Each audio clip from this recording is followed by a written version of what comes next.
সাধারণ জনগণকে বাইশ চাইছি বাইশ চাইছি না এখানে এই 4200 এলএসপির লাশ যাবে এই লাশ কি তারেক রহমান হইতে পারে? সমুদ্র কিন্তু শান্ত থাকে, যখন ঝড় ওঠে তখন কিন্তু দুনিয়া লুটপাট হয়ে যায়। তো এলএসপি রক্ষিত বোমার মতো অ্যাটম বোমার মতো এখন শান্ত আছে, কিন্তু বাসটা তো সময় লাগবে না।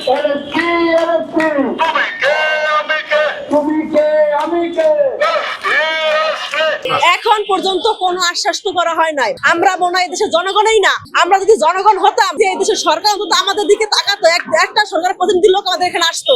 আরে চাকরি তো পরের কথা, পরে দেবেন চাকরি, আগে তো আমার সাথে দেখা করবেন। যখন নির্বাচন ছিল প্রতিটা প্রতিনিধি প্রতিটা এমপি মন্ত্রী আমাদের ভোটের মাধ্যমে হয়েছে। এখানে নির্বাচন ছাড়া ভোট ছাড়া এখানে কেউ হয় নাই, আর ভোট দিচ্ছে এখানে আমাদের জনগণ। আজকে জনগণ এলএসপি পরের কথা বলি, আমরা আজকে জনগণ এখানে আসছি 19 দিন যাবত।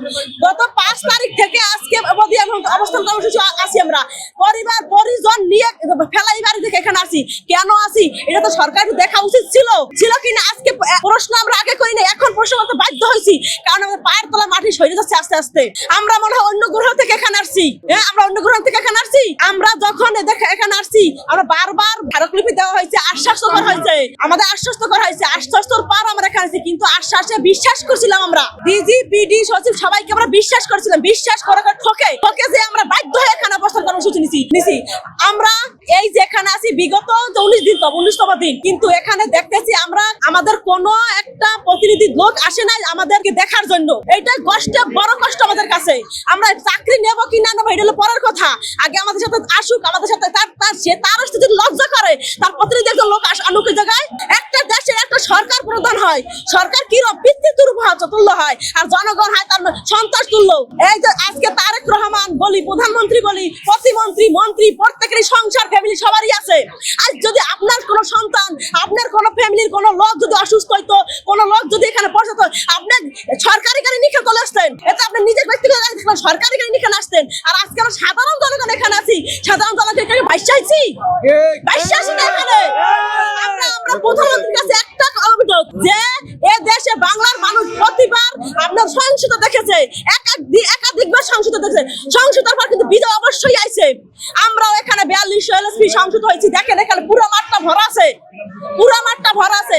আমরা এখন এখানে যদি আমাদের ইউনিয়ন পর্যায়ে স্থায়ী কর্মসংস্থান না দেওয়া হয়, তাহলে এই 4200 এলএসপি লাশ যাবে এই লাশ কি তারেক রহমান বইতে পারবে? এই লাশ কি তারেক রহমান বইতে পারবে? সেইটা প্রশ্ন হলো সরকারের কাছে। তার একটা মেয়ে, তারও মেয়ে আছে, তারও স্ত্রী আছে, তারও ফ্যামিলি আছে। আমরা কারো স্ত্রী, কারো মা, কারো ফ্যামিলির লোক, কারো সন্তান আমরা এখানে ছোট একটা বাচ্চা আইছে তার মায়ের দাবি আদায় করার জন্য। আজকের বাচ্চা আগামী দিনে ভবিষ্যৎ, কিন্তু সেই বাচ্চাটা আসছে তার মায়ের দাবি আদায় করে, সে মায়ের দাবি আদায় না করছে ভবিষ্যৎ, কারণ তার ইনকাম তার মায়ের, সে যদি সেই ইনকামটুকুই না করতে পারে, সে যদি উপার্জন না করতে পারে, তাহলে সেই ছেলে ভবিষ্যতে সে বড় হবে কি করে? আমাদের দাবি একটাই শুধু, যে আমাদের ইউনিয়ন ভিত্তিক স্থায়ী কর্মসংস্থান করা হোক।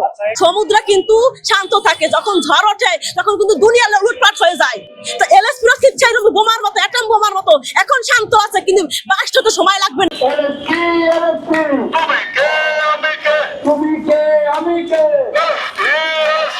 আমরা এখানে আসছি 19 দিন শান্তিপূর্ণ, এখানে পুলিশ মিডিয়া সবাই আসে শান্তিপূর্ণ ভাবে আসছি।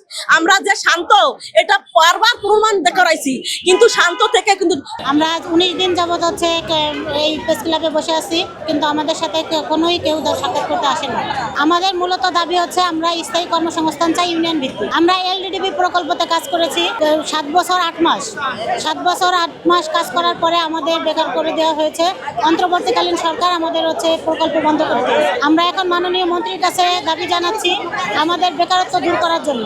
অভিশপ্ত জীবন থেকে আমরা মুক্তি চাচ্ছি, আমরা স্থায়ী কর্মসংস্থান চাচ্ছি। চাওয়াটা আমরা ইউনিয়ন ভিত্তিক স্থায়ী কর্মসংস্থান চাই। আমরা 4200 এলএসপি 4200 পরিবার আজ আমরা অসহায় হয়ে রাজপথে বসেছি। আমাদের মূলত দাবি যে আমরা কর্মসংস্থান ফেরত চাই।